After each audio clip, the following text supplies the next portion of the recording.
আজকে যখন বাসায় মেহমান আসলো তখন কি করলাম, ঝটপট করে ময়দা এবং এক টুকরা চিকেন দিয়ে এই মজার নাস্তাটি বানিয়েছিলাম। আসসালামু আলাইকুম সবাইকে। তো এটা বানাতে এখানে আমি 2 কাপ ময়দা দিলাম। তারপর এখানে দেব আমি যে 1.5 চা চামচের মতো ইস্ট দিলাম। আর এখানে যে 2 চা চামচের মতো আমি চিনি দিলাম। তারপরে যে স্বাদ মতো লবণ দিচ্ছি। আর এখন যে একটু সাদা তেল দিলাম। তারপর এখানে যে কুসুম গরম দুধটা দিয়ে আমি এটা ডো তৈরি করে নেব। আর এখানে কিন্তু অল্প অল্প দুধটা দিয়ে ডো তৈরি করে নিতে হবে। আর ডোটা কিন্তু মাখানো শেষ। এখন এই যে হাতে একটু তেল মাখিয়ে নিয়েছিলাম। এখন এই যে হাতের মধ্যে তেল মাখিয়ে মাখিয়ে এরকম করে রেখে দিব আমি 1 ঘন্টার জন্য। তারপর এখন হচ্ছে ভিতরে পুরটা তৈরি করব। তার জন্য এখানে কিছু পেঁয়াজ রসুন কুচি ভেজে নিলাম। তারপরে যে সিদ্ধ করা চিকেন আর এখানে যে টমেটো দিলাম। আর এগুলো এখন ভেজে নেব। তারপরে যে গাজর কুচি সেটাও দিয়ে দিলাম।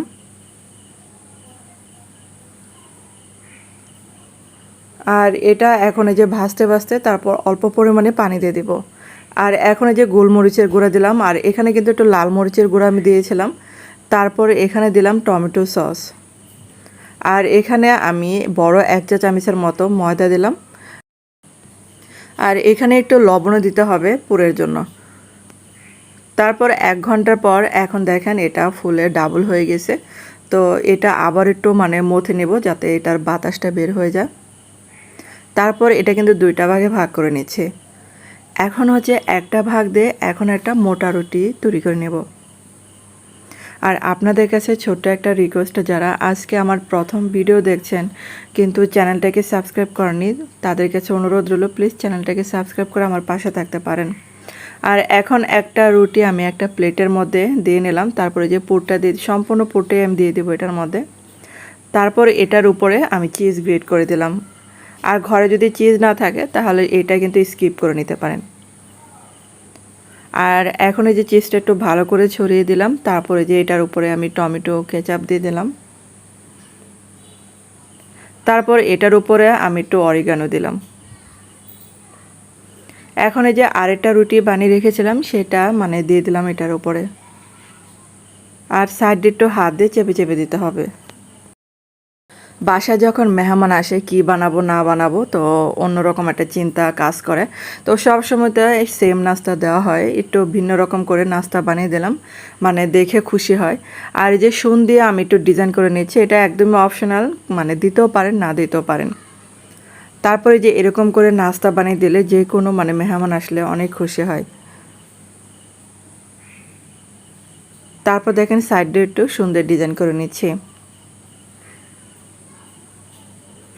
এখন এই যে আমি একটু কেটে নিব। আপনারা চাইলে পোড়াটাও দিতে পারেন। তো পোড়াটা একটা প্লেটে রাখলে উঠতে চায় না। আর এই যে কেটে দিলে প্লেট থেকে উঠানো যায় কিন্তু। তারপর আমার পিজা কাটাটা আবার একটু ছোট। তারপর একটু চেষ্টা করলাম আর কি কেটে নেওয়ার জন্য। আর আমি যেরকম করে স্যান্ডউইচের মতো কেটে নিলাম।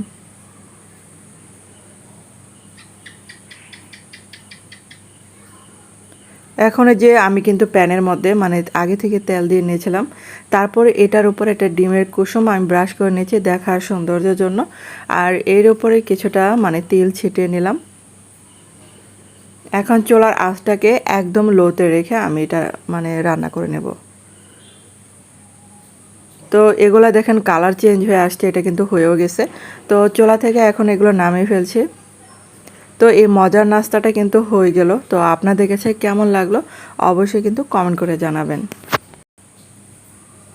তো গরম গরম এই নাস্তাটা খেতে যে কি মজার, ভিতরে তো চিজ থাকে। তো চিজ দেওয়া নাস্তা কিন্তু যে কেউ পছন্দ করে। দেখেন একটা আপনাদেরকে দেখাচ্ছি আর এটা কতটা সফট হয়েছিল, তো ভেঙে দেখাচ্ছি আপনাদেরকে। তো ধন্যবাদ সবাইকে ভিডিওটা দেখার জন্য।